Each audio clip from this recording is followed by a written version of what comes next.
Allah mengabulkan permintaan kita. Salam jumpa lagi bersama saya, Pater Domikevi SVD dalam Sampan. Semoga Sampan mendapati Anda hari ini dalam keadaan sehat dan diberkati bersama keluarga dan juga diberkati segala rencana hidup. Saudara-saudariku terkasih, mungkin masih ingat cerita tentang seorang umatku. Ia pernah dalam keadaan kalut dan ia berdoa mohon bantuan Tuhan. Mungkin karena kebutuhannya, maka doanya itu terkabul. Dan kesaksian dia terhadap peristiwa ini adalah, ia berkata kepada saya begini, "Romo, saya sejak peristiwa itu saya percaya Tuhan, bahwa tidak mungkin Tuhan meloncati rumah saya dan ia pergi memberi rejeki ke rumah tetangga. Tuhan tidak pernah akan melangkahi rumah saya dan memberikan rejeki kepada tetangga saya, sementara saya harus mati kelaparan." Saudara-saudariku terkasih, dalam kadar dan konteks tertentu, setiap doa dan permohonan kita pasti dikabulkan Tuhan. Tergantung bagaimana orang menanggapi hal tersebut, bahwa Tuhan mengabulkan doa-doanya.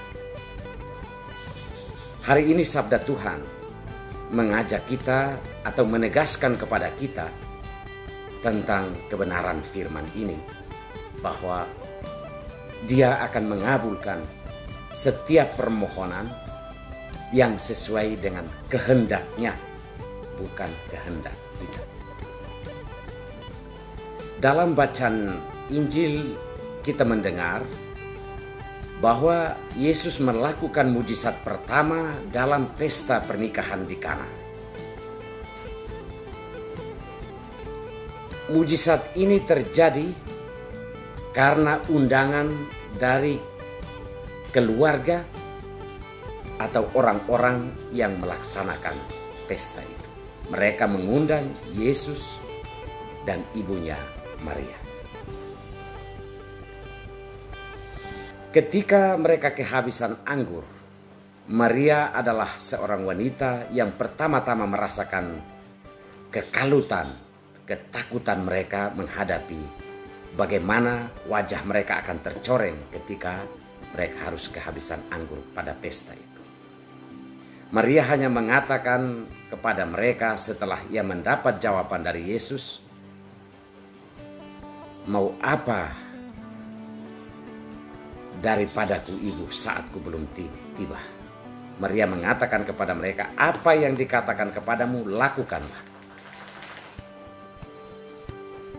Mereka melakukan pengisian air ke dalam kendi-kendi, 6 tempayan. Dan apa yang mereka lakukan itulah yang diubah Yesus menjadi anggur. Ternyata dalam kesulitan itu Tuhan sangat memahami bahwa orang-orang yang percaya kepadanya tidak boleh kehilangan muka. Tuhan melakukan hal itu untuk menyelamatkan kita dari keadaan yang tersulit. Saudara-saudariku terkasih, apa yang paling penting dalam hidup adalah minimal kita memiliki air putih. Tidak usah kopi, susu, atau minuman-minuman berkelas yang lain. Minimal kita memiliki air putih itu di dalam hidup. Karena yang membuatnya menjadi indah itu hanya Tuhan Allah yang mampu melakukannya. Oleh karena itu, bacaan Injil sebenarnya mengajak kita untuk mengisi kehidupan kita minimal dengan air putih. Air putih ini misalkan apa? Bakatku tidak seberapa, penghasilanku tidak seberapa, kemampuanku tidak seberapa, kemampuan saya dalam berelasi dengan orang lain tidak seberapa. Tetapi minimal kita memiliki itu, mensyukurinya, dan memohon rahmat dan bantuan Tuhan agar apa yang rasanya hampir hambar dalam kehidupan di dunia ini dibuat Tuhan menjadi anggur yang manis, dibuat Tuhan menjadi sesuatu yang berguna dan berdaya guna untuk kita sendiri dan untuk kebahagiaan orang lain. Saudara-saudariku terkasih, Yohanes dalam suratnya mengajak kita untuk minimal kita juga berdoa kepada Tuhan, melindungi orang-orang yang dikuasai oleh kejahatan. Mohon pertobatan bagi mereka. Suatu contoh sederhana bagaimana kita memiliki air putih dalam hidup, membawa punya niat untuk menyelamatkan sesama kita dari kejatuhannya di dalam dosa. Saudara-saudariku terkasih, Tuhan pasti akan mengabulkan setiap permintaan kita yang sesuai dengan kehendaknya. Maka sikap kita adalah menunggu dan berharap sambil terus bekerja, memaksimalkan air putih kita mengisi dalam tempayan-tempayan kehidupan kita. Karena apa?